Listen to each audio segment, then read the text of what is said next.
I have 5 kids. They range in age from 20 to 5. So we're in all these extracurricular things all the time, all over the place. 20 and 5. That's quite the range. It is. I was potty training and teaching a kid how to drive at the same time. At the same time. Very good. At the same time. Sometimes quite literally. So anyway, we have quite a large circle of, families that we know who are in similar activities. And one of these families we found out about 3 weeks ago lost one of their sons. And so our whole community just kind of began to rally around them and provide meals and all that sort of thing. And then about a week after that, my phone blew up one afternoon asking, have you seen? And when I looked at the news, it turned out that this family, both of the parents had been arrested and charged with capital murder in their son's death. Oh, gosh. And yeah. These were friends of yours or in your circle? All right, I've been telling you about Cozy Earth for a long time now. Cozy Earth has so many products that my family and I love because Cozy Earth gives you the kind of comfort that makes coming home a reason to drop your shoulders and even celebrate. All of Cozy Earth's gear is breathable and cozy, just like the name says. And as always, Cozy Earth stands by their products. You can check them out, you can try them out, and if you don't love them, you can return them hassle-free. Go to CozyEarth.com/Delony and use code Delony for an incredible offer just for my audience. And yeah. These were friends of yours or in your circle? They're kind of in my circle. It was kind of a, hey, how are you? How was your week sort of relationship. Yeah. But my kids are in a lot of the same activities, and they would consider some of these children from this other family their friends. Yeah. And, I know the news doesn't report the whole story, and I know who knows what. Like, it's still under investigation, but what's being reported is horrific. Sure. And they don't, by the way, they don't make capital murder charges lightly. Yeah. Or a DA is not going to want to lose that case. So if they're putting that on the table, then they've probably got something, right? Yeah. And the news is reporting that their other children have confirmed the abuse and said, yeah, this is what I saw. This is what happened in my house. Oh, God, I'm so sorry.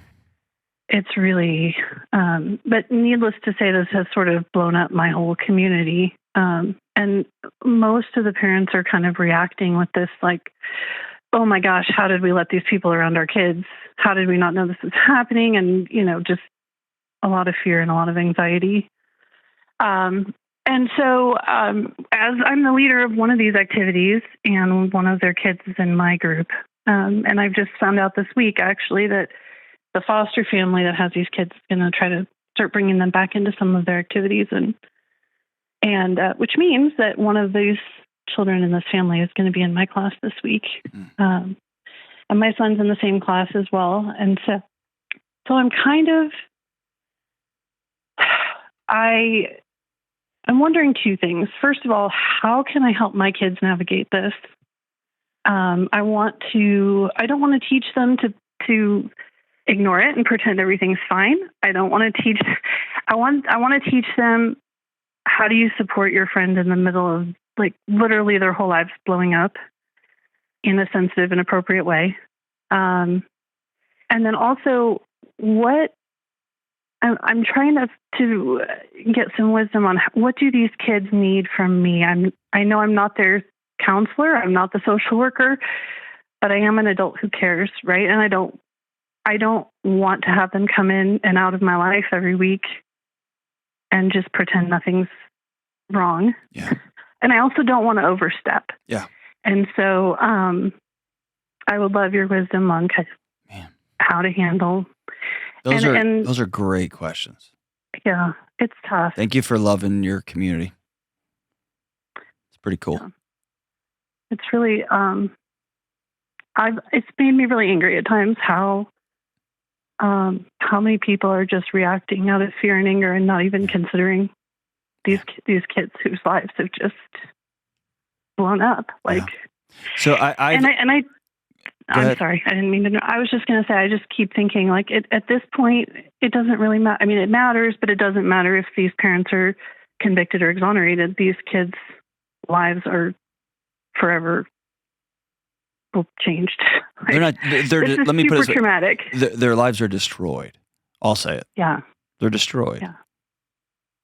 Yeah. Either there is a complete and utter, unbelievable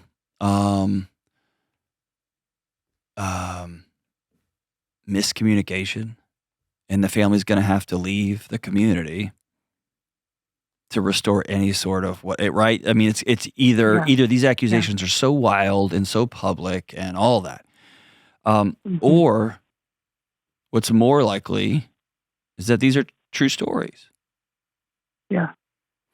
And I have come to the place, I spent my whole life with people behind closed doors. You're wise to know I don't actually know what happened. And that's a wise thing to hold, because it's easy to make up stories about things that we get partial bits of information and run with it, right? So it's wise to just say, you know what? I'm not there. I'm not looking at the files. I don't know. I'm never going to fully know. Mm-hmm.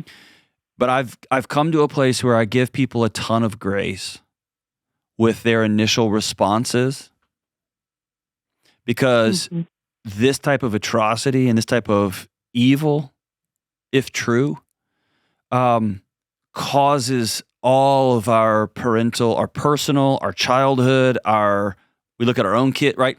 It just brings into light how fragile everything is, including the lives of our kids that we send into the grocery store to grab some Coke for us, or that we send to school, or that we send to the Boy Scout camp or the baseball coach. It just calls into question everything, right? Right, absolutely. And so if you are thrown into that chaos, it exists all the time, but it takes moments like these for us to, as parents, to like catch that sharp inhale of breath, like, oh, that could have been my kid. Yeah. Or the scarier question, it couldn't have been your kids because you would never do that, but it could have been your kid going to their house. Right. Right? And so if somebody reacts to that with fear, with anger, with rage, I can't control their innate trauma responses. I don't know what they experienced in childhood. I'm not going to spend any energy on trying to police how other people are responding to wild situations. All I can control is what I'm going to do next. Yeah. And I'm going to age appropriately, talk to my kids. And by the way, kids hear a ton of things. Yes, I know. That's one of the things that I've been kind of thinking about is, like, when I get back in this room with a bunch of 9 to 12-year-olds, they will all have a variety of different things that they've heard, that they've seen on the news, that they've heard mom and dad talk about. And they're all going to be coming in with their own stories. Right.